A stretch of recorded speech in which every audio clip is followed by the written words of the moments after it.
एक ही शक्ति के हैं। वो कैसा है, कहां है, कैसे मिलता है, किसने देखा है? ये प्रश्नवाचक चिन्ह पूर्ण रूप से हटाने के लिए अवश्य सुनिए जगत गुरु तत्वदर्शी संत रामपाल जी महाराज के अमृत वचन, सर्व पवित्र धर्मों के पवित्र शास्त्रों के आधार पर। अब जैसे ये ब्रह्मांड है, एक ब्रह्मांड है, इसकी इलिप्टिकल शेप है अंडे जैसी, इसको अंड भी कहते हैं और इसी को ब्रह्मांड भी कहते हैं। और पिंड यो शरीर है, इस पिंड शरीर को पिंड कहते हैं। जैसे टेलीविजन के अंदर, टीवी के अंदर चैनल बने होते हैं, ऐसे हमारे शरीर में, इस पिंड में चैनल हैं। अभी बताया परमात्मा ने, मूल कमल में गणेश जी, सबसे नीचे रीढ़ की हड्डी जहां एंड होती है गुदा के पास, बैकबोन, उससे 2 उंगल ऊपर अंदर की ओर शरीर की साइड में एक चार पंखड़ी का कमल है, आंतड़ी सी है, निशान से, जैसे कमल के पत्ते की निशान से आकर ऐसी। और वहां गणेश जी का निवास है, यानी वो चैनल है गणेश जी का। गणेश जी का लोक तो अपने ऊपर है, उससे यहाँ वो दृष्टिगोचर होता है। जैसे टीवी का प्रोग्राम तो कहीं और चल रहा है और हम अपनी टीवी का चैनल ऑन करके उसका वहां का चल रहा प्रोग्राम देख सकते हैं। और उसको ऑन करने का कौन सा रिमोट का नंबर है? वो किलियम जाप है जो दास आपको देता है। और फिर उसके बाद वो स्वाद चक्र है, स्वाद चक्र है, उससे 2 उंगल ऊपर वो 6 पंखड़ी का है। और उसके ऑन करने का कौन से रिमोट, कौन सा चैनल नंबर है, वो आपको दास देता है। ओम, ओम मंत्र है। अब प्रत्येक मंत्र का जिस टारगेट से हम उद्देश्य से उसको ऑन करेंगे उसी का काम करेगा, वो सूरत से काम करता है।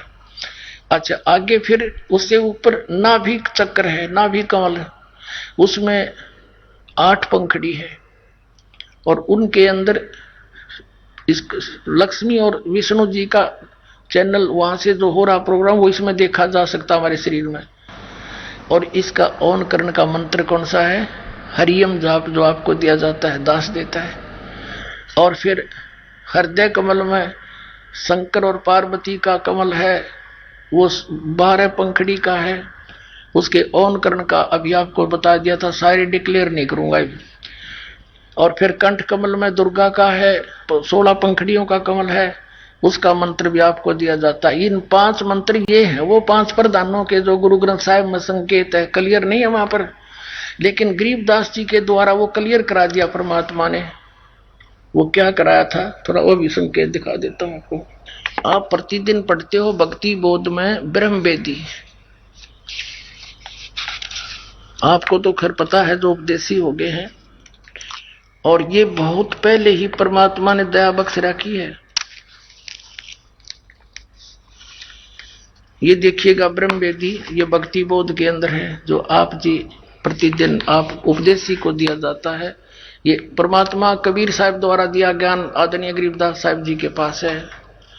यहाँ क्या लिखा है कि मूल चक्र गणेश वासा रक्त वर्ण जा जानिए, है किलियम जाप कुलीन तज, सब बुराई छोड़ के जाप कर किलियम का शब्द हमारा मानिए।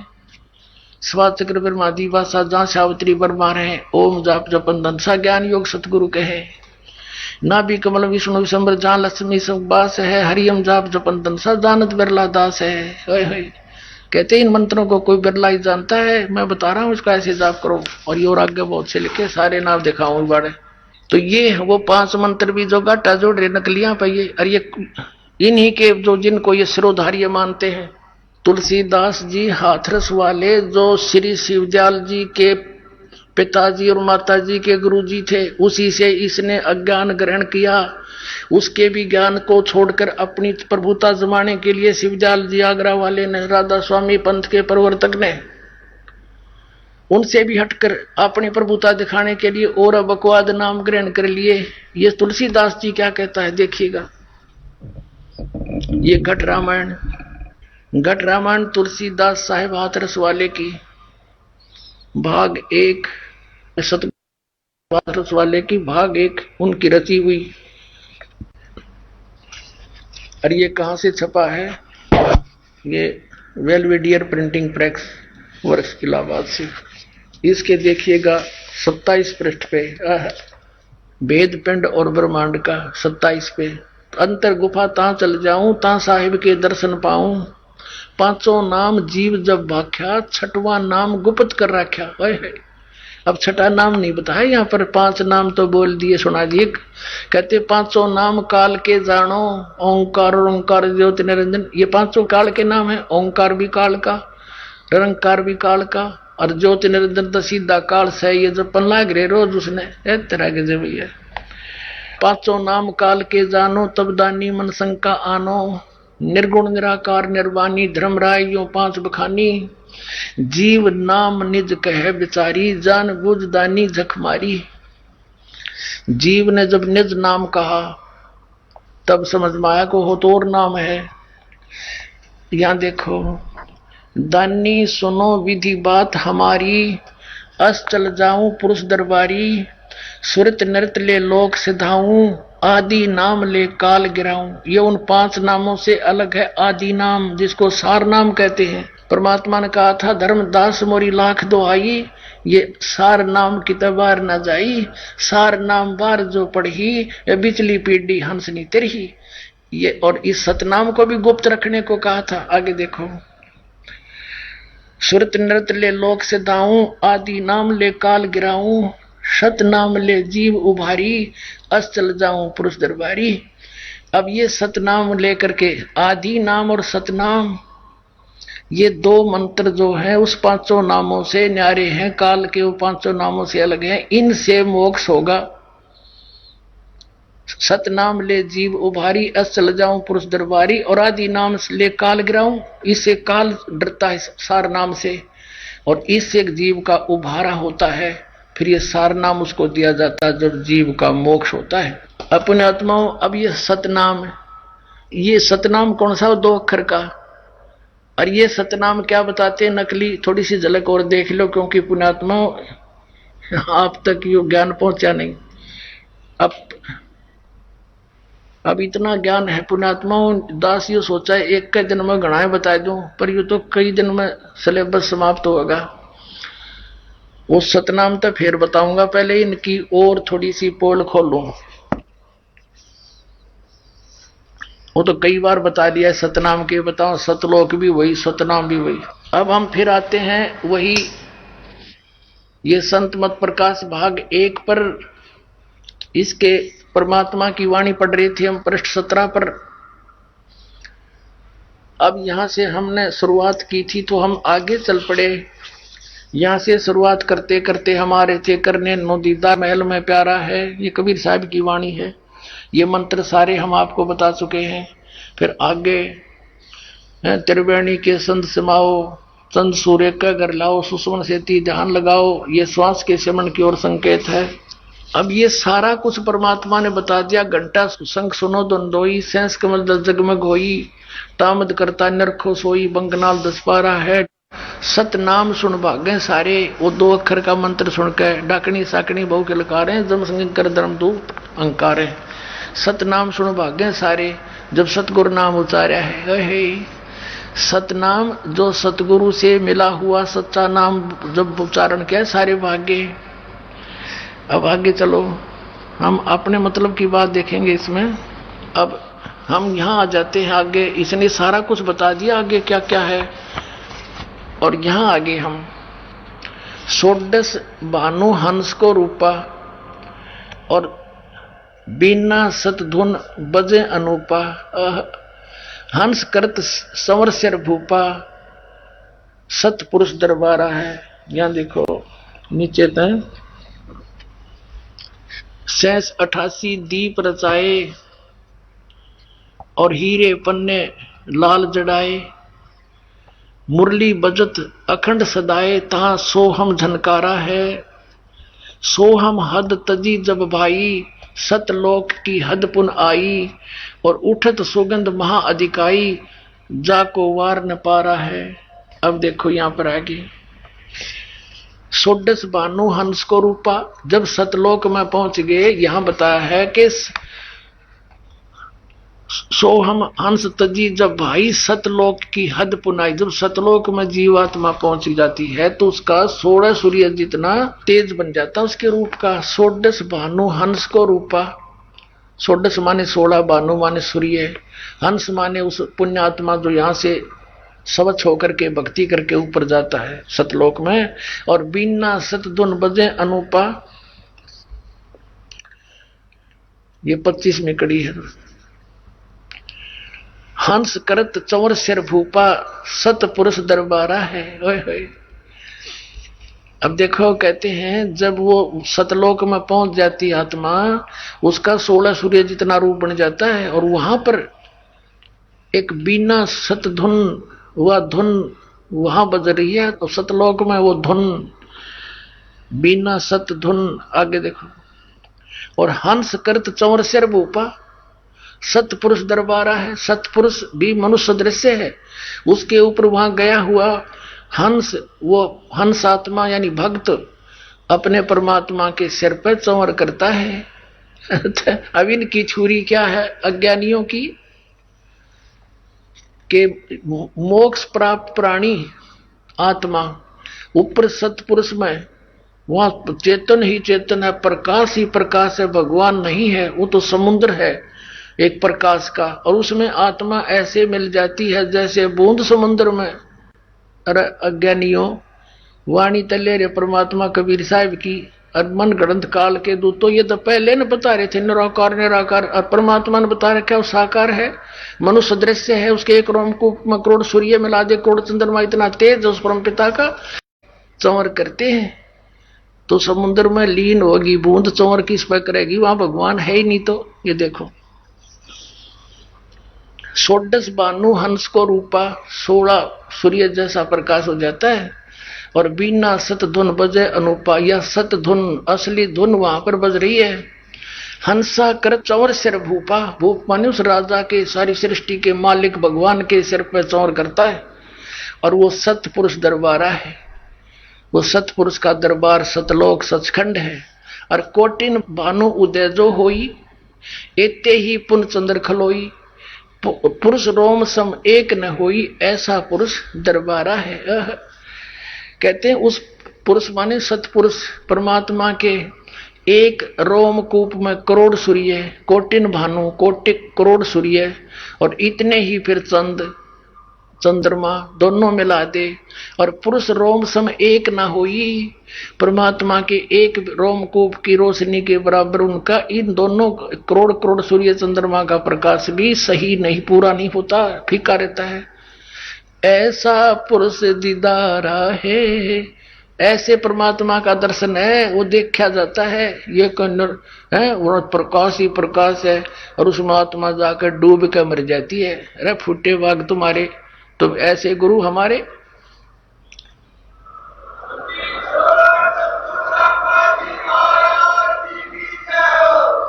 अब देखो इब सतपुरुष से आगे की बातें बताई। आगे अलख लोक है, उस तो आगे उसकी अरब सूर्य जितनी एक रोमकूप की शोभा है। फिर आगे अलख लोक है, अलख लोक है, फिर अगम लोक, फिर अकय लोक है।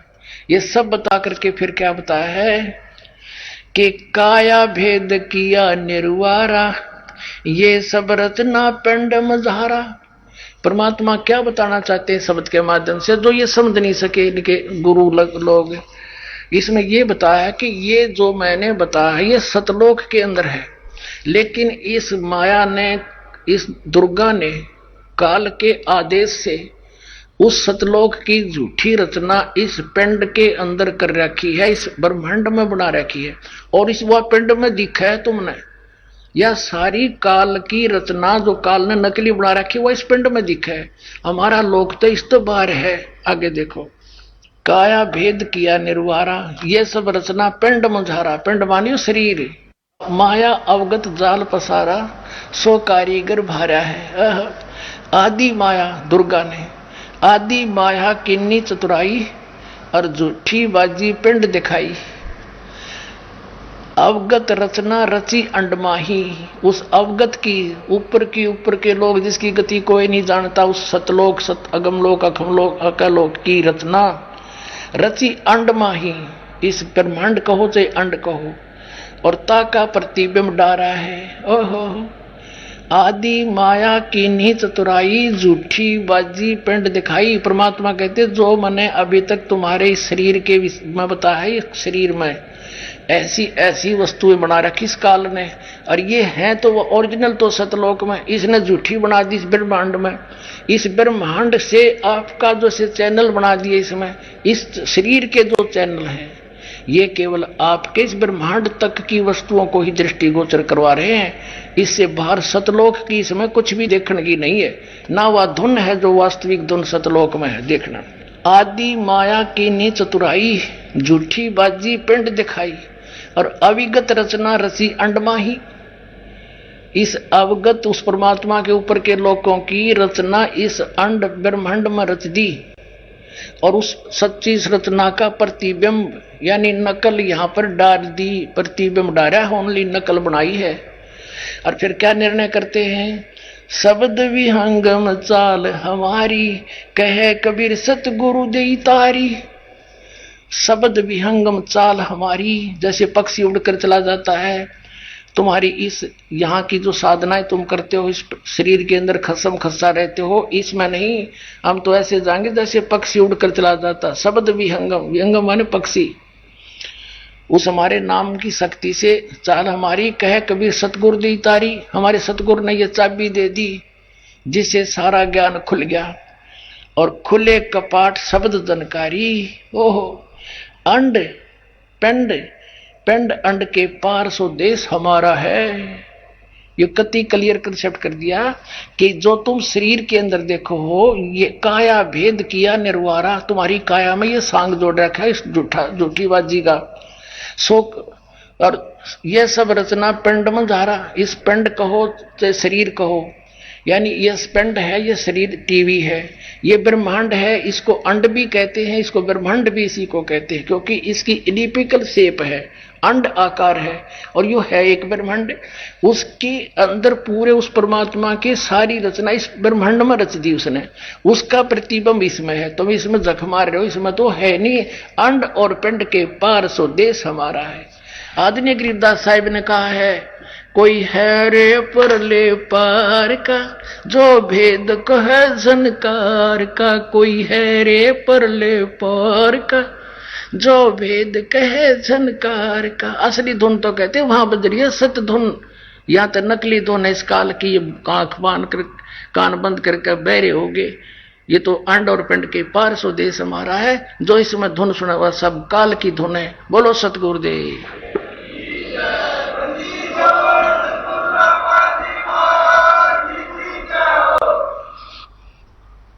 परम पिता परमात्मा पूर्ण ब्रह्म सारी सृष्टि के रचनहार कबीर देव जी, कबीर परमेश्वर जी, ये हमारे पिता हैं। हम प्राणी यहाँ काल के जाल में फंसे हुए हैं। आपको सृष्टि रचना के सुनने से पता चलता है कि हम कैसे यहाँ फंसे और किस प्रकार वो परमेश्वर हमारे लिए भटक रहे हैं। ठीक है, हमसे गलती बन गई, ऐसी गलती हमसे बनी जो अक्षमा योग्य नहीं थी, फिर भी कहते हैं पूत पिता से बेमुख होई, तो भी पिता जान मल धोई।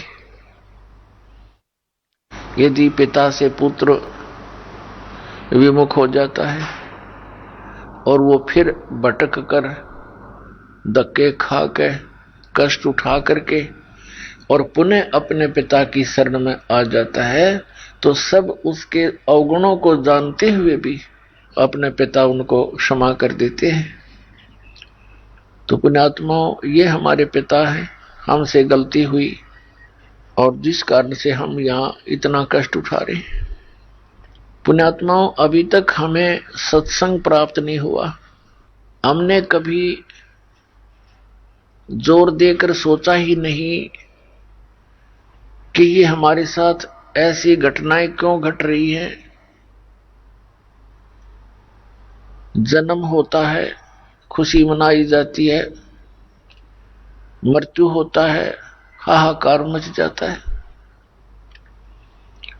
कोई रोगी है, कोई कोढ़ी है, किसी का अंग भंग है, कोई व्यवसाय के कारण कष्ट में है, कोई धन अधिक होने से दुखी, कोई धन के बिना दुखी, कोई संतान से दुखी, कोई संतान के बिना दुखी। आजीवन इस शरीर को ही सुरक्षित रखने के लिए, इसको चालू रखने के लिए हम सारा जीवन लगे रहते हैं। 100 जगह झूठ बोलते हैं, ना जाने कितने पाप कर डालते हैं बगैर ज्ञान के। फिर उनका दंड भोगने के लिए पशु पक्षी आदि योनियों में हमें जाना पड़ता है। खाओ पियो, फ्रेश हो जाओ, फिर खाओ पियो, सो जाओ, पढ़ के उठते ही फिर धंधे पर लग जाओ, और इसी प्रोसेस में कभी अचानक मृत्यु हो जाती है। जिन कार्यों को हम अति अनिवार्य जानते हैं वो अधूरे ही रह जाते हैं, हम चले जाते हैं। तो परमात्मा कहते हैं, जब तक आपको आध्यात्मिक संपूर्ण ज्ञान नहीं होगा तब तक आप इधर सोच भी नहीं सकते, इस मार्ग पर कदम भी नहीं रख सकते। आध्यात्मिक संपूर्ण ज्ञान, कंप्लीट ज्ञान पूर्ण संत दिया करते हैं, और स्वयं परमात्मा आकर ही वो यथार्थ ज्ञान प्रदान किया करते हैं। फिर उन महापुरुषों को जिनको परमात्मा मिले वो भी फिर परमात्मा के यथार्थ ज्ञान को ही प्रचार किया करते हैं, वो झूठ नहीं बोल सकते। तो जिन महापुरुषों ने परमात्मा को पाया वो संख्या में थोड़े थे, और जिन्होंने जनता को बरगलाया, झूठी कथा सुना के, शास्त्र विरुद्ध साधना बता के काल के जाल में फंसाया, वो बिना गिनती के असंख्य हैं। तो हमारे आसपास जो हमें ज्ञान प्राप्त हुआ वो अज्ञान था, और जिन महापुरुषों ने ज्ञान दिया वो संख्या में कम थे। उनके ज्ञान पर हमें विश्वास हुआ नहीं, क्योंकि हमें बरगलाने वाले घने व्यक्ति थे। उसका कारण क्या था कि हम उनके बहकावे में आ जाते थे। उसका कारण ये था कि हम अशिक्षित थे, और जिनको हम आचार्य, गुरु, ब्राह्मण, मंडलेश्वर, महर्षि माना करते थे वो संस्कृत भाषा अवश्य जानते थे, लेकिन उनको आध्यात्मिक ज्ञान नहीं था। एक भाषा विशेष के जान लेने से कोई महर्षि नहीं बन जाता, या कोई संत नहीं बन जाता, विद्वान नहीं बन जाता। कोई संस्कृत में विद्वान है तो इंग्लिश में वो अविद्वान है, उसको कख नहीं पता उसका। विद्वान कौन होता है? जिसको पूर्ण अध्यात्म ज्ञान है, चाहे वो अक्षर ज्ञान भी नहीं रखता। भाषा प्रथम है, लिपि बाद में बनी है, व्याकरण भी उसी से बनाई जाती है। तो पुण्यात्मा, आज आपको वो सुअवसर प्राप्त हुआ है जो कभी आपको असंख्यों युगों के बाद प्राप्त हुआ होगा। कौन सा सुअवसर? कि ये बीचली पीढ़ी का समय, ये परमात्मा के ठीक का समय, कलयुग का 5500 वर्ष बीत जाना, और इस अध्यात्म ज्ञान का और सतनाम का और सारनाम का सार्वजनिक करने का अवसर समय परमात्मा ने दिया है। और इस समय आपका मानव शरीर, तो पुण्यात्मा आपके किस्मत का कोई पैमाना नहीं जिसे नापी जा सके, आप कितने पुण्यकर्मी प्राणी हो। लेकिन जो मार्ग आपको प्राप्त हुआ है इसके ऊपर अंतिम सांस तक जड़ रहना है। जरा सा भी गलती खा गए, चाहे अंतिम समय में भी आप इस मार्ग से विचलित हो गए, तो काल के जाल में रह जाओगे। लेकिन आपका किया हुआ ये भक्ति कर्म, सिमरण, सेवादान, ये आपके साथ रहेगा। लेकिन वो साथ तो रहेगा, और वो आपको यह संसारिक काल का सुख भी अत्यधिक प्रदान कर देगा, लेकिन लाभ क्या हुआ उससे? जो उद्देश्य था वो तो रह गया। जो पुण्यात्मा आज इस भक्ति युग में परमेश्वर कबीर जी की शरण में इस दास के माध्यम से आएंगे, और ये ऐसे मंत्र हैं जो बहुत ही जल्दी आपको भक्ति से चार्ज कर देंगे।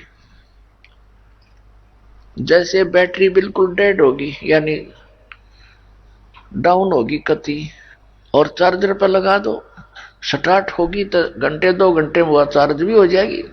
जब तक चार्जर ही नहीं लगाएंगे तो वो डेड हो जाएगी। तो इसी प्रकार जो पुण्यकर्मी प्राणी गुरु पद पर विराजमान है वर्तमान में या पहले कभी रहे हैं, परमात्मा को छोड़कर या उन महापुरुषों को छोड़कर जो भगवान से परिचित हुए, क्योंकि उनको तो चार्जर मिल गया था, सतनाम मिल गया था। अन्य जितने भी हैं वो पिछले पुण्यकर्मी प्राणी हैं, और वो भक्त, वो श्रद्धालु जो इन नकली संतों के फंस गए, ये भी पिछले जन्म के भक्ति से चार्ज थे। आगे इनको चार्जर मिला नहीं। चार्जर mean way of worship according to the shastra. शास्त्र विधि अनुसार ये सत साधना प्राप्त हुई नहीं, तो जिस कारण से उनकी पिछले जन्म की बैटरी यानी पुण्यकर्म रहे, तब तक चार्ज रही वो बैटरी, तब तक तो उनके घरों में सारे सुख दिखाई देते थे, और फिर एकदम ही वो सुविधाएं समाप्त हुई। जो ये मान रहे थे कि हम इन राधा स्वामी पंथ के प्रवर्तकों द्वारा, संतों द्वारा दिए मंत्रों को जाप कर रहे हैं, जिस कारण से हमें सुख हो रहे, आज उनके घरों में कैर टूट रहे हैं। पुण्यात्माओं, ये काल का जाल है। काल ये चाहता है कि ये नास्तिक हो जाएं, इनकी आस्था हट जाए भगवान से, और परमात्मा ये चाहता है कि जब तक ये पिछली पीढ़ी का समय आवे तब तक इनकी आस्था भगवान में बनी रहे। कुछ ऐसी लीला वो स्वयं ही करने आते हैं, ऐसी लीलाएं करके जाते हैं जिससे हमारा भगवान में विश्वास दृढ़ रहता है। जैसे द्रौपदी का चीर बढ़ाना, ये श्री कृष्ण के बस की बात नहीं थी, परमात्मा ने स्वयं लीला की थी। सोचल छिद्र मैं करूं अपने जन के काज, तो उनका चीर बढ़ाया था परमात्मा ने सूक्ष्म रूप में आके। तो आज तक हमारी भगवान के प्रति दृढ़ता रही। फिर बीच में ये काल के दूत आ गए, इन्होंने ये कहना शुरू कर दिया, महर्षि दानंद जैसे अज्ञानियों ने, कि ये कभी नहीं हो सकता। अरे जब भगवान मनुष्य जैसे ही कर्म करेगा तो भगवान कहां से हो गया? फिर वो परमात्मा उसी को कहते जो अनहोनी को होनी कर दे और होनी को करे अनहोनी। तो अब ये नास्तिकता की तरफ चल पड़े थे। अब जैसे महात्मा बुद्ध कौन थे? ये महापुरुष थे, पुण्यकर्मी प्राणी थे पिछले जन्मों के। ये स्वर्ग में से सीधे पृथ्वी पर जन्मे थे और राजा के घर जन्म हुआ। राज को भी त्याग दिया, क्योंकि जो सुख इन्होंने स्वर्ग में देखा था वो यहाँ के राज्य में नहीं होता। तो इसकी आत्मा तृप्त नहीं हुई इस सुख से, घर त्याग दिया भगवान प्राप्ति के लिए, पुनः उस स्थान की प्राप्ति के लिए। आगे कोई संत सा मिला नहीं जो मार्गदर्शन ठीक कर दे। इसने हठ योग किया, गया के अंदर वट वृक्ष के नीचे बैठकर साधना शुरू की। अब ये हठ योग के विषय में गीता के अध्याय नंबर 17 के श्लोक नंबर 6-7 में स्पष्ट किया है कि शास्त्र विधि को त्याग कर जो मनमाना घोर तप को तपते हैं, उनको राक्षस स्वभाव को जान, वो मुझे भी और अंतर शरीर के अंदर जितने बैठे हैं ये प्रधान, इनको भी क्रश करते हैं ये राक्षस स्वभाव के। तो कहने का भाव ये है कि मरने को हो गया महात्मा बुद्ध। एक माई ने उसके मुख का खीर लगा दी, सहज से धीरे धीरे चाटने लग गया। अगले दिन उसने अच्छी खीर खाई, धीरे धीरे फिर वो शरीर स्वस्थ हुआ, चार्ज हुआ उसका शरीर। अन्न के बिना वो कंठी कंडम हो गया था। फिर उसने अपना विधान बता दिया, अपना अनुभव कि starvation could not lead to salvation. भूखा मरने से आत्म कल्याण नहीं हो सकता। अब भूखा मरण की कही थी किसने उससे? कौन से शास्त्र में लिखा है कि भूखा मरण परमात्मा मिलेगा? आप पहले हठ योग करें, बकवाद करें, शास्त्र विधि त्याग कर साधनाएं करें, फिर उनसे कुछ मिलना ही नहीं, फिर अपने अनुभव बताने लग जाते हैं। श्रीमद् भगवद गीता अध्याय नंबर 6 के श्लोक नंबर 16 में कहा कि अर्जुन, ये योग अर्थात भक्ति न तो अधिक खाने वाले की और न बिल्कुल न खाने वाले की, ये अन्न त्याग दे निराहार रह करके व्रत रखते हैं, और ना गणित जागने वाले की और ना अधिक सोने वाले की कभी सफल नहीं होती, सफल नहीं होती। तो जो हमारे सदग्रंथ हमें गाइडलाइन कर रहे हैं, इनका इनको कख पता नहीं था। तो फिर क्या होता है, ये पुनकर्मी प्राणी था पिछले जन्म का, इसकी वचन में भी शक्ति थी, और जिस कारण से इसने अपने ऐसा विधान बना दिया जो आम जनता को पसंद था, और लाखों लोग इसके पीछे अनुयायी बन गए महात्मा बुद्ध के। और जो दीक्षा महात्मा बुद्ध देता था वो शास्त्र विधि त्याग का मनमाना आचरण था, जिस कारण से महात्मा बुद्ध के अनुयायियों को आध्यात्मिक लाभ कोई नहीं हुआ। कुछ वर्षों के बाद, क्योंकि पहले तो सभी भगवान को चाहने वाले व्यक्ति थे, धीरे धीरे नष्ट तीसरी चौथी पांचवी छठी पीढ़ी में जाकर के, पहले तो पुण्यकर्मी प्राणी थे उसके अनुयायी, उनको अपने आप पिछले संस्कारों से लाभ होता रहा। वो सोचते रहे कि जो हमारे गुरुजी ने हमें साधना बताई है इससे हमें लाभ हो रहा है। आगे चलकर उन्हीं साधना के करने वाली अगली पीढ़ियों को कोई लाभ नहीं हुआ, तो अंत में नास्तिक बन गए कि कुछ नहीं होता भगवान की भक्ति से, क्योंकि उनकी भक्ति ठीक नहीं था, होगा कैसे? जिस कारण से पूरा चीन, जो विश्व की लगभग आधी आबादी बताते हैं, वो सारा नास्तिक हो गया, कम्युनिस्ट कहने लग गया अपने आप में, भगवान से दूर आदमी। और जो ये कहता है कि कुछ भी नहीं है, परमात्मा कुछ नहीं है, अपने आप सृष्टि बनती है, नर्मदा से उत्पन्न होती है, इसके विषय में गीता जी में लिखा है 17वें अध्याय के 4, 5, 6 श्लोक के अंदर और 10, 11 के अंदर, कि जो व्यक्ति ये कहता कि भगवान नहीं है और ये नर्मदा से उत्पन्न होती है सृष्टि, वो उसके विषय में लिखा कि वो नास्तिक और संसार का नाश करने के लिए पृथ्वी पर जन्मा है। वो ऐसे निकम्मे आदमी बताए। तो पुण्यात्माओं, अब यही चाल काल ने चाल रखी है। ये निरंकारी पंथ और एक यू ब्रह्मा कुमारी पंथ, एक यू राधा स्वामी और सच्चा सौदा सरसा वालों का पंथ, जय गुरुदेव पंथ, जनोद भिवानी वाले का पंथ, यू राधा स्वामी एक का कुएं का जल है सारा। ये काल के सुनियोजित जाल हैं। अब पुण्यात्माओं, इस दास ने 1994 से लेकर आज 2012 होगी, 18 वर्ष हो गए गला पड़ाते ने। और बूंदा अच्छा कहें, मुझे मैं सच्चा ज्ञान बताऊं, मुझे बुरा कहें, और मुश्किल से ये 10-1 लाख व्यक्ति हुए होंगे। और वहां देखो भगवान करोड़ों की संख्या में, क्योंकि वहां तो काल का भाव है, कितने जाओ काल प्रेरित करके भेजता है ना, वहां ले लो नाम, वहां सब ठीक है। अब ये दास गांव गांव में सत्संग करने जाता था। अब सत्संग तो सुनते हमारा इस दास का, और सत्संग सुनने के बाद आत्मा बेचैन हो जाती है, तरफ उठती है भगवान के लिए। जब नाम की कहते कि दीक्षा ले लो, फिर क्या कहते ना, दीक्षा तो हम कहीं और से लेंगे, बड़े गुरुओं से। वो बड़े गुरु कौन? कि राधा स्वामी वाले, वहां लाखों व्यक्ति जाते हैं, आपके पास तो 50 व्यक्ति सत्संग सुनने आ रहे हैं। शुरू की बातें। मैं कहा भाई बड़ा काल ने बड़ा काम कराए। तो अब सत्संग सुने हमारा, हर नाम ले वो सच्चा सौदाले का जाकर सरसा गया।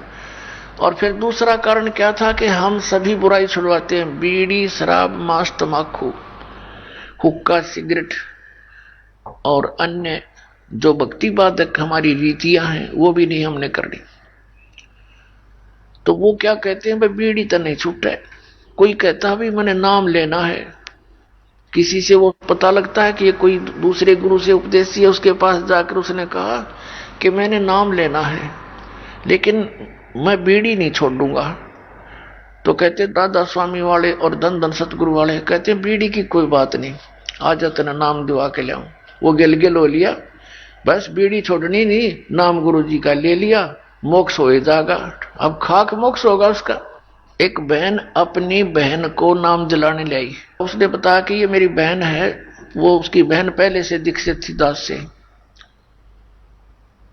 उसने जो हमारे से दीक्षित थी भगवान कबीर साहब की शरण में थी, उसने बताया जी यह मेरी बहन है और 8-7 वर्ष से ये राधा स्वामी का नाम ले रही है और इसकी इतनी दुर्गति हो रही है, वे बुरा हाल हो गया इसके घर का, और मुश्किल से मना के लाई हूं। न्यो कहे गुरु ना बदला करते।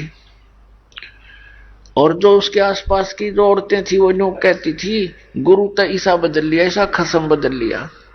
अरे फूटे भाग थरे, गुरु का नाता अलग है। गुरु एज ए डॉक्टर, पति अपने स्थान पर है। जैसे एक डॉक्टर से रोग निनाश हो रहा तो 6 बदलने चाहिए अपना जीवन बचाने के लिए, ये कोई बात है। फिर दूसरा न्यू बोली मैंने पता था कि ये बीड़ी बैड़ी पिया करें। मैंने कहा बहन तू बीड़ी भी पीती होगी? अखा जी बीड़ी छोड़नी पड़ेगी। कहने लगी जी ठीक है छोड़ दूंगी, छूटेगी तो। मैं ऐसा नहीं, ये छोड़नी पड़ेगी, अगली छोड़ दूंगी। वो नो कहने लगी, बोला जी पहले तो मैं नहीं पीती थी, नाम लेने के बाद पीने लगी। अरे थोड़े फोटे भाग, नाम ले पा छोड़ा करे शुरू कराया करे, तारी सारी उल्टी रीति। वो कहने लगे जी मैं पहले नहीं पीती थी, सत्संग करती थी गांव में, औरतें जैसे उनकी चर्चा होती है, ज्ञान चर्चा, तो वहां बीड़ी का प्रसाद देते हैं।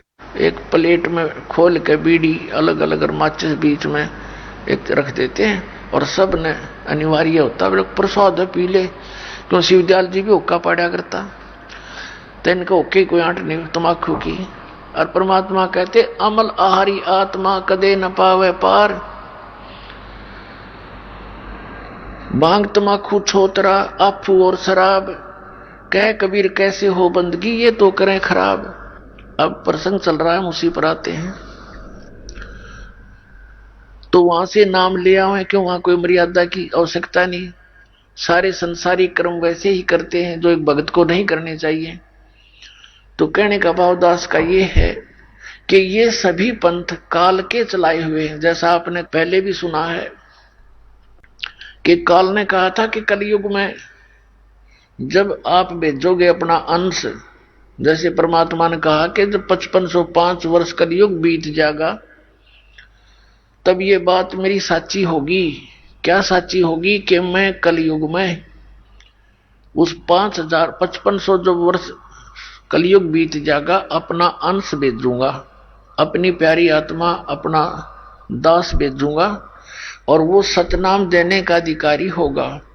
उसके ज्ञान को सुनकर के सभी पंथ और सभी मजहब भक्ति करेंगे विधिवत, सब बुराई छोड़ देंगे और सभी एक हो जाएंगे और पूरे विश्व में सतनाम का जाप करके सिमरन करके मोक्ष प्राप्त करेंगे और सब बुराई से दूर हो जाएंगे।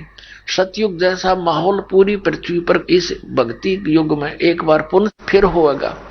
तो तब काल ने कहा था कि मैं और भी बहुत से पंथ आपके सतलोक सचखंड के नाम ले लेकर चलवा दूंगा और वो सभी पंथ वो नाम मेरा ही जाप करेंगे काल का, यानी सतनाम को छोड़ के और जितने भी मंत्र हैं और सार नाम आदि नाम को छोड़कर सभी जाप काल के हैं मंत्र विधि, और उनके जाप करने वाला काल कहता है मेरा ही होगा। ये प्रोमिस करा था परमात्मा से, प्रार्थना करके वचनबद्ध किए थे भगवान आपका नाम जपे आपका, आपकी भक्ति करें आपके और मेरी करें वो मेरे। तो एक सतनाम और सार नाम को छोड़कर सभी मंत्र काल के हैं, तो अपने आप काल के जाल में रहेंगे। तो इस काल ने कहा था कि 12 पंथ करूं मैं साजा, नाम तुम्हारा ले करूं आवाजा। 12 पंथ नाम जो ले ही वो मेरे मुख आन समोही, और अनेक पंथ चलाऊं। वो 12 पंथों से अलग कहता और अनेक, जैसे ब्रह्मा कुमारी राधा स्वामी पंथ, धन धन सतगुरु, सच्चा सौदा, जगमाल वाली और सिरसा पंथ, और ये जय गुरुदेव पंथ, वे 5 नाम जाप करते हैं। सच्चा सौदा वाले ने थोड़ी सी चतुरता कर ली, काल मूर्त सब स्वरूपी राम सतपुरुष, ये कोई मंत्र है? ये तो एक महिमात्मक नाम है, उस परमात्मा के उपमात्मक नाम है, उसको तो हमने पाना है, उस सतपुरुष को, अकाल मूर्त को। जल की महिमा सुनाई जा रही है, जल पानी नीर करते रहो। क्या जल मिल जाएगा? उस जल पानी नीर को तो हमने ढूंढना है, उसका प्रोसेस अलग है। हैंडपंप लगाओ, वो की मारो, और फिर हैंडपंप ऊपर लगेगा मशीन, और फिर उसकी पूजा करो, उसको हलाओ, सेवा करो, वो जल निकलेगा। ऐसे ही सतनाम और आदि नाम और प्रथम के वो 5 नाम, ये पूरा प्रोसेस है उस जल को प्राप्ति का, उस सतपुरुष को प्राप्ति का। ये पूजा ही नहीं है, पूजा उसकी होती है जिसको इष्ट रूप में हम मानते हैं। जैसे एक पतिव्रता बेटी होती है, पतिव्रता पत्नी होती है, वो अपने ज्वाइंट फैमिली में रहती है, जेठ भी होते हैं, जेठानी भी होती है, देवर और देवरानी भी होती है, सास ससुर भी होते हैं, छोटी बड़ी ननद भी होती है, रिश्तेदार भी आते हैं, और भी कोई मित्र प्यारे उसके पति और ससुर के आते हैं, तो सबका आदर करती है, सबसे प्यार से बोलती है और बहुत अच्छा व्यवहार करती है। लेकिन वो उनकी पूजा नहीं कर रही, वो पूजा तो अपने पति की कर रही है। आदर सत्कार कोई अन्य वस्तु होता है। अब पूजा में और सत्कार में दिन रात का अंतर होता है। अब जैसे वो पहले ऐसे ढंग से रहती है घर में, पतिव्रता लड़की में सारे गुण होया करें, वो एक गुण से पतिव्रता नहीं बन जाती। वो तो पतिव्रता लट्ठम लट्ठा रहे, सारे दिन ननद गेलिया, कदे सास के साथ, कदे ससुर के न गाली दे रही, वह क्या की पतिव्रता, वो तो कड़ी आ रही है। तो पतिव्रता के अंदर सारे गुण होया करें। पतिव्रता तो है ही है, साथ में वचनव्रता भी होनी चाहिए, यानी ऐसे वचन बोले जो किसी दुख ना दे।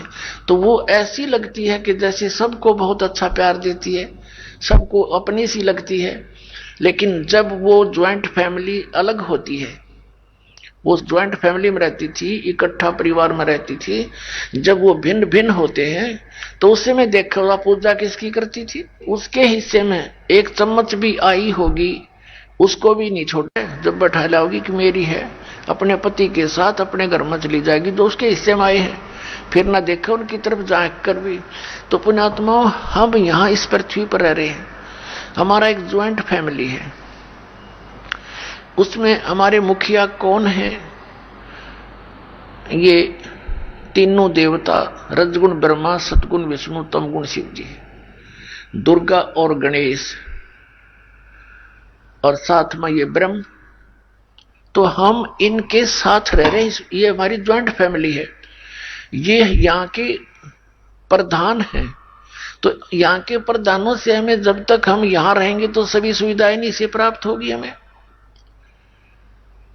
और जब हम यहां से चलेंगे तो हम इनकी जो साधना करते हैं, ये पूजा नहीं करते, ये हमारा एक नैतिक धर्म बना है, इनका सत्कार करें, बड़े छोटे का यथोचित सत्कार करना हमारा कर्तव्य बनता है। तो हम इनका सत्कार करते हैं, पूजा नहीं करते हैं। जैसे आपने बैंक लोन ले रखा है और साथ में मीटर कनेक्शन ले रखा है, बिजली का, पानी का और टेलीफोन कनेक्शन ले रखा है, तो इन सब का जो तुम बिल भरते हैं आप, तो पूजा थोड़ी है, वो तो उनका देना है, उसको प्यार से दिया जाता है, प्रेम के साथ उनके साथ व्यवहार, अपना कांटेक्ट रखा जाता है। तो वो पूजा नहीं है, वो हमारा अपना जो एक शिष्टाचार होता है, उस आधार से हम उनको बैंक का लोन भर रहे हैं तो वो हम प्यार देते हैं, चाय पिलाते हैं, बैठो जी, आओ जी। और हम बैंक लोन ना देंगे तो अगले दिन गाड़ी लेकर खड़े होंगे, अग भाई तेरा सील करते हैं। तो इसी प्रकार हमने सतलोक चलना है, और यहाँ के जितने भी ये प्रधान हैं, इनका कर्जा हमने उतारना है। उस कर्जे को उतारने के लिए, उस लोन को उतारने के लिए हमने कौन कौन सी साधनाएं करनी है, कौन कौन सी मजदूरी करनी है। साधना का अर्थ मजदूरी होता है और पूजा अलग होती है। तो साधना तो प्रोसेस है, जैसे हम पूजा तो करते हैं जल की, और साधना कौन सी है, वो हैंडपंप लगाते हैं, वो हमारी साधना है। फिर ऊपर मशीन लगाते हैं और मशीन लगा के फिर जल निकालते हैं, वो भी साधना में ही है। और उद्देश्य क्या है सब मजदूरी करने का, कि हमें जल मिले। तो जल के लिए सारा कुछ ये प्रोसेस हो रहा है। ब्रह्मा विष्णु महेश के जो मंत्र आपको दिए जाते हैं, ये प्राथमिक चिकित्सा समझ लो आपकी। तो ये हमारी पूजा नहीं है, ये तो मजदूरी है। लेकिन पाना क्या हमने जल पाना है, वो अकाल मूर्त पाना है, वो सतपुरुष पाना है, उसका प्रोसेस है। ये 5 नाम प्रथम आपको दिए जाते हैं। तो ये पहले केवल 5 नाम ही दिए जाते थे, क्योंकि परमात्मा ने कहा था धर्मदास मेरी लाख दुहाई, और ये सार मूल ज्ञान की तबार ना चाहिए। अभी इस मूल ज्ञान को सार्वजनिक नहीं करना। इन 5 नामों के जाप से बहुत लाभ होता है। यहाँ का संसारिक लाभ आपको कलम तोड़ मिल जाएगा इन 5 नामों से, जो आपको 7 दिए जाते हैं अब, प्रथम और लास्ट। इसके अतिरिक्त जो बीच के मंत्र हैं, इनसे आपकी संसारिक सुविधा बहुत मिलनी शुरू हो जाएंगी। ये इतने गजब के मंत्र हैं, ये वास्तविक मंत्र हैं इन भगवानों के। जैसे कई लोग कहें कोई मंत्र दे दे गुरुजी, नहीं। अब जैसे खागड़ जोटे होते हैं, अपने भैंसे देखे हो, उन्हें भैंसा भैंसा करें जा, वो कति नहीं देखे। अरे एक बार नो कर दे हर, वो ढूंढ देखेगा बाज गए, तो उसका अट्रैक्शन हो गया उसमें, उसका अपने आप ही प्रभावित होता है, दौड़ा आवेगा फिर। तो ऐसे ये मंत्र हैं जो इन भगवानों को विवश कर देते हैं, ऐसे अट्रैक्ट होने के लिए और खींचने के लिए। इसलिए सतनाम कहलाता है। ये जो 2 अक्षर का मंत्र है, ये सच्चा नाम है और इसी से प्रभावित होते हैं। तो पुण्यात्मा, ये जो 5 नाम हैं, पहले परमात्मा ने धर्मदास साहिब जी को कहा था ये 5 नाम देना, लेकिन अब परमात्मा ने आदेश दिया है कि ये 7 नाम देना। 5 तो है ही है। तो इन 7 नामों में क्या विशेषता बन गई कि मान लीजिए आपको सतनाम प्राप्ति हुआ नहीं और आपकी मृत्यु हो जाती है, तो ये पहला और लास्ट वाले मंत्र में इतनी शक्ति है कि आपको तुरंत ये मानव शरीर प्रदान करवाएगा, तुरंत, और कहीं जाने की आवश्यकता नहीं। सीधा 10वें महीने बाहर आ लेगा मां के पेट से, गोदी में यहीं पर। और पहले ये मंत्र इसलिए नहीं दिए जाते थे क्योंकि ये नकली भी मंत्र इसी का शुरू कर देते। और उसमें क्या था, मालिक ये 5 नाम इसलिए देगी कि इनसे इनको या संसारिक थोड़े बहुत सुख मिलते रहेंगे, ये गणे दुखी ना होंगे, मोक्ष तो इनसे नहीं हो सकता इस तरह के जाप से। लेकिन समय पर रोटी कोठी और ये संसारिक व्यवसाय जो तुम समझते हो, ये इससे ठीक चलते रहेंगे।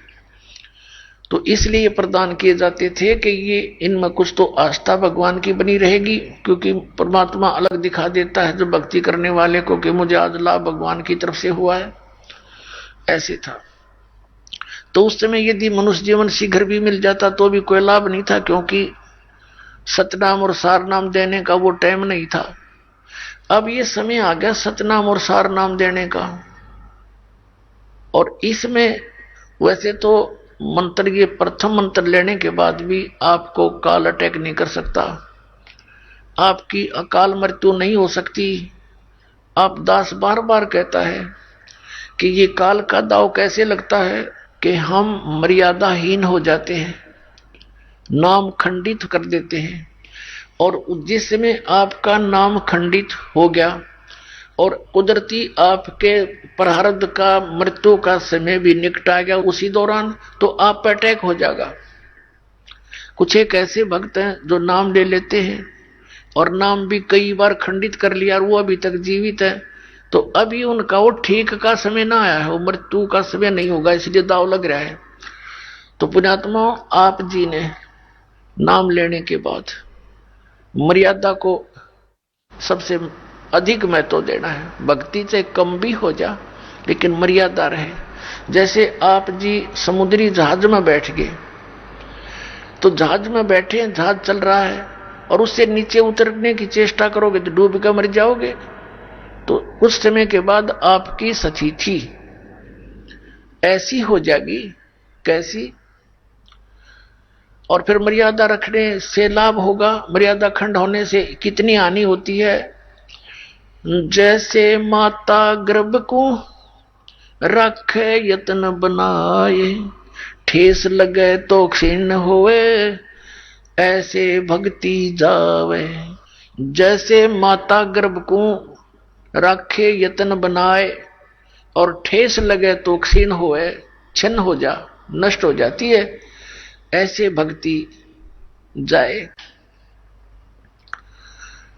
अब जैसे माता को गर्भ रहा हो, फिर वो कितनी सावधानी बरतती है उस अपने लाल को, बच्चे को, बेटा या बेटी को जो उसके गर्भ में पल रहा है, उसकी कितनी सावधानी बरतती है कि कहीं मेरा गर्भ खराब ना हो जा। रात को करवट लेती है माता, तब भी उसको चिंता बनी रहती है कहीं मेरे बालक पर दाब ना आ जा। एकदम फड़क के उठती है, चलती है, कदम रखती है पृथ्वी पर तो भी बड़े नाप तोल के रखती है, कहीं झटका लग जा, बच्चा खराब ना हो जा, तो अपना लाल प्राप्त कर लेती है।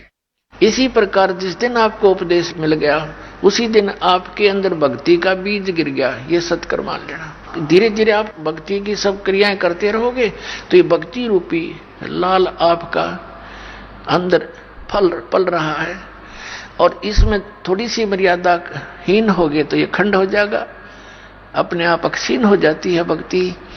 तो जैसे इसमें मर्यादा बहुत अनिवार्य है। जैसे सीता जी थी, श्री रामचंद्र की पत्नी, वनवास में थे, कुटिया बनाकर रह रहे थे, एक बगीची भी बना रखी थी छोटी सी फुलवाड़ी सी फूलों की। तो उसमें एक ऐसी कोई घटना घटी इनके साथ, वो लंबी कहानी है या नहीं बताऊंगा। तो उन्होंने एक रेखा खींच दी थी झोंपड़ी के चारों तरफ, और सीता से कह दिया था लक्ष्मण जी ने कि माता, वो बड़ी भाभी थी, उसको माता के तुल डील करता था कि आप जी इस रेखा से बाहर ना जाना, जब तक आप इस रेखा में रहोगी आपको कोई हानि नहीं कर सकता, ना जंगली जानवर कर सकता, ना कोई दानव कर सकता, राक्षस नहीं कर सकता। और वो दोनों भाई फिर मृग के पीछे चले गए थे। एक स्वर्ण मृग दिखाई दिया था, सीता ने कहा था इसको लाओ, किसी तरह लाओ। अब दोनों भाई चले गए उस सीता के कहने से। पीछे से रावण, लंका का राजा, एक साधु वेश बना के वहां आया, सीता को उठाने के उद्देश्य से, अपहरण करने के उद्देश्य से।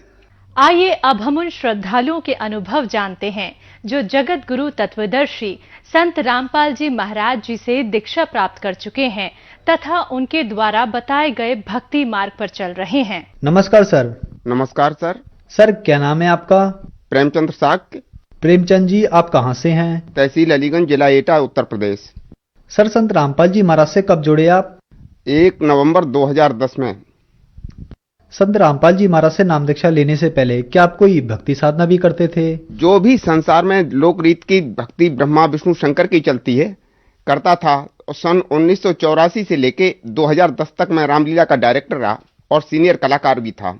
सर फिर आप संत रामपाल जी महाराज की शरण में कैसे आए? हमें 2010 में संत रामपाल जी महाराज की पुस्तक ज्ञान गंगा मिली। जब उसे हमने पढ़ा तो हमने सत्य ज्ञान को समझा और समझा कि ये हम जो साधनाएं कर रहे हैं और जो ड्रामा खेल रहे हैं, नाम नाटक कर रहे हैं, ये तो कतई कचड़ा है, ये हमारी मुक्ति का मार्ग नहीं, हमें अपनी जिंदगी का सुधार करना है, ये तो नकल है। इसको सोचते हुए परमात्मा ने दया की और मुझे जो है 1 नवंबर 2010 को हमें संत रामपाल जी महाराज से ने दया कर दी और इस दास को जो है नाम उपदेश मिल गया। सर संत रामपाल जी महाराज से नाम दीक्षा लेने के बाद क्या आपको कोई लाभ भी प्राप्त हुए? सर नाम दीक्षा लेने के बाद हमारा बच्चा जो 2010 में दीक्षा ली है और 2011 में हमारा बच्चा फल तोड़ने के लिए, जो खिन्नी होती है छोटी छोटी, उस फल तोड़ने के लिए पेड़ पर चढ़ा और पेड़ पर चढ़ने के बाद करीब 18 से 20 फीट की ऊंचाई से गिर गया। बच्चों ने घर आके सूचना दी कि आपका बच्चा गिर गया है। तो हमारी पत्नी और हमारी बेटी गई, उसे उठाया, कहा कि बेटा उठ सकते हो? उन्हें हाँ उठ लेंगे, उन्हें खड़े हो जाओ, उन्हें खड़े हो जाएंगे, चल लेंगे, उन्हें हाँ चल लेंगे। तो वो अपने पैरों से चल के आया, उसे कोई भी चोट नहीं आई। हमारे संत रामपाल जी महाराज ने ऐसी दया की कि जो इसकी हम कल्पना भी नहीं कर सकते थे। हमारी बेटी ने आके मुझे बताया कि पापा वो धनंजय जो है पेड़ से गिर गया है। हमने कितनी ऊंचाई से गिरा है? कि पापा ऊंचे से नहीं गिरा है, रामपाल जी महाराज ने मुझे पहले बताया था कि एक बच्चा इनमें से गिरेगा आपका। तो हमने कहा मालिक आपकी शरण में होते हुए गिरेगा तो मैं इसका क्या इलाज कर सकता हूं। तो इतना गिरने के बाद मालिक ने मुझे कतई कोई न खरोच आई, न कोई दिक्कत आई, न कहीं ले जाना पड़ा और बच्चा हमारा आज भी स्वस्थ है और न कोई हमारे सामने परेशानी आई है। और जो भी परेशानी आती है छोटी मोटी, वो मालिक बाईपास रोड से निकाल करके हमें बिल्कुल स्वच्छ और साफ बनाए हुए हैं। सबसे पहला लाभ तो ये मिला कि मालिक की शरण में आने से पहले मालिक से ये दया करता था। मैं नंबर 1 का शराबी नशेड़ी था, यानी प्रतिदिन कम से कम 5 से 6 बोतल शराब पीना, 4 से 5 बंडल बीड़ी और करीब करीब जो है 50 ग्राम से 60 ग्राम तंबाकू प्रतिदिन खाता था। संत रामपाल जी महाराज ने हम पर इतनी दया की कि जो ये पहले नशा वगैरह जितने थे सब मुक्त कर दिए मुझे। ये उनकी विशेष कृपा रही इस कुत्ते पर। सर, जैसा कि सुना है बहुत सारी मुहिम चलती हैं, बहुत सारी संस्थाएं हैं जो नशा मुक्ति अभियान चलाती हैं, लेकिन उसके बावजूद भी नशा लोगों का नहीं छूट पा रहा है। लेकिन संत रामपाल जी महाराज से नाम दीक्षा लेने के बाद लोगों का नशा छूट जा रहा है, यह कैसे संभव हो रहा है? इसके लिए सबसे पहली बात तो यह कि जब लोग रामपाल जी महाराज से उपदेश लेते हैं, इसके बाद वो जो है जब मंत्रों का जाप करते हैं तो उनकी स्वतः ही इच्छा धीरे धीरे इस नशा से खत्म होती चली जाती है और संत रामपाल जी महाराज की कृपा से सब नशा से मुक्त हो जाते हैं। कोई भी ऐसा उनका जो उनसे शिष्य नहीं है जो जिसने संत रामपाल जी महाराज से उपदेश लेकर के कोई नशा करता हो। ये विशेष नशा मुक्त अभियान, दहेज मुक्त अभियान और संसार को सुखी समृद्ध बनाने के लिए संत रामपाल जी की कई मुहिम ऐसी चली हुई हैं जिसके अभियान के तहत हर वक्त संत रामपाल जी महाराज की कृपा से सब सुखी हैं।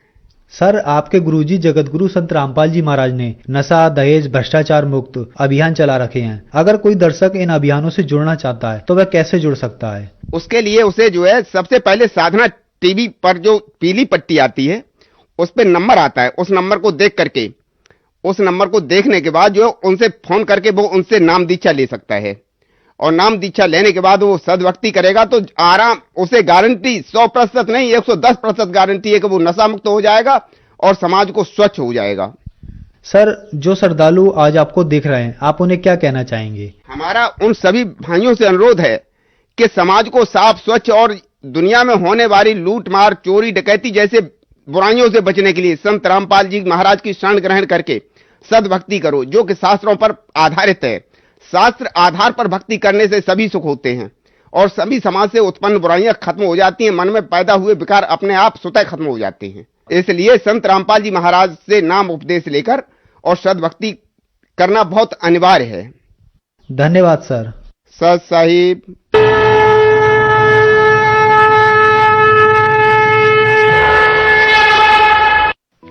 आप सुन रहे थे जगत गुरु तत्वदर्शी संत रामपाल जी महाराज के मंगल प्रवचन।